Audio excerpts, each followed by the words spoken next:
ಇವತ್ ಜವಾರಿ ಕೋಳಿ ಕಳ್ತನ ಮಾಡ್ಕೊಂಡ್ಬಂದು ಅದನ್ನೇ ಮಾರ್ತಾ ಇದೀವಿ. ಎಲ್ಲಿ ಕಳ್ತನ ಮಾಡಿವಿ ಅನ್ನೋದು ಮುಂದೆ ನೋಡ್ರಿ. ನಮಸ್ಕಾರ ಕ್ರಿಜಿ ಪೀಪಲ್, ಇವತ್ತಿನ ದಿನ ಶುರುವಾಗಿದ್ದೆ. ನಿನ್ನೆ ಪಾಠದಾಗ ಹೇಳಿದ್ನಲ್ಲ, ಕೋಳಿನ ಕಳ್ತನ ಮಾಡ್ಕೊಂಡ್ಬಂದು ಹೊಸ ಬಿಸ್ನೆಸ್ ತೆಗ್ದಿವಿ ಅಂತ.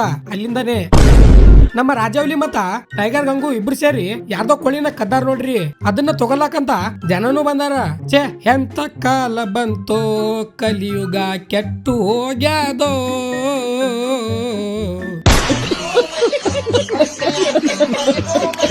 ಗೈಸ್ ಈಗ ಏನಾಗ್ಯದಂದ್ರ, ನಾವಿಲ್ಲಿ ಚಿಕನ್ ತಗೋಬೇಕಂತ ನಾವ್ ಬಂದಿದ್ವಿ.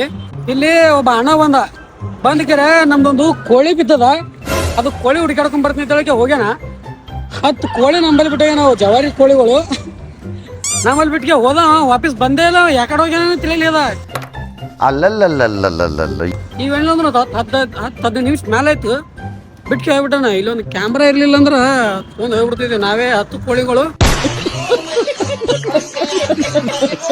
ಏನ್ ಮಾಡಮ್ ಈಗ ತಿಳಿಲಾರ್ದಂಗ ಆಗ್ಯದ.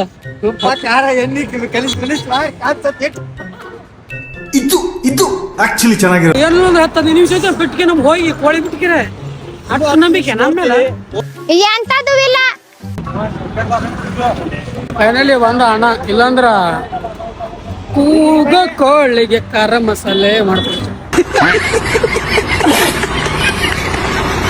ಫೈನಲಿ ಅವ್ರ ಕೋಳಿಗಳನ್ನ ಅವ್ರಿಗೆ ಕೊಟ್ಟು ನಾವು ಒಂದು ಕೋಳಿ ತಗೊಂಡು ಅದನ್ನ ಕಟ್ ಮಾಡಿಸಿ ಮಸ್ತ್ ಅಡಿಗೆ ಮಾಡ್ತಾ ಇದೀನಿ. ಕಷ್ಟಪಟ್ಟು ಅಡಿಗೆ ಮಾಡೀನಿ. ಬಂದಾರ ನೋಡ್ರಿ ಬರೀ ತಿನ್ನಾಕ.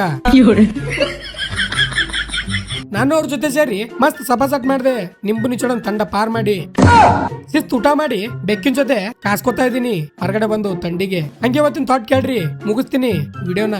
ಜೀವನದಲ್ಲಿ ತಪ್ಪು ಹೆಜ್ಜೆ ಇಡುವುದು ಸಹಜ, ಬೇಗ ಎಚ್ಚೆತ್ತುಕೊಳ್ಳುವುದು ಬುದ್ಧಿವಂತಿಕೆ. ತಪ್ಪಾದಾಗ ಕೊರಗುವುದಕ್ಕಿಂತ ಮುಂದೆ ತಪ್ಪಾಗದಂತೆ ನಡೆದುಕೊಳ್ಳುವುದು ಉತ್ತಮ ಅಂತ ಹೇಳ್ತಾ ಇವತ್ತಿಗಿಷ್ಟೇ. ಇಷ್ಟ ಆದ್ರೆ ಲೈಕ್ ಮಾಡಿ, ಮತ್ತೆ ಮುಂದೆ ಸಿಗಮ್ಮು. ಜೈ ಹಿಂದ್, ಜೈ ಕರ್ನಾಟಕ. ಮತ್ತೆ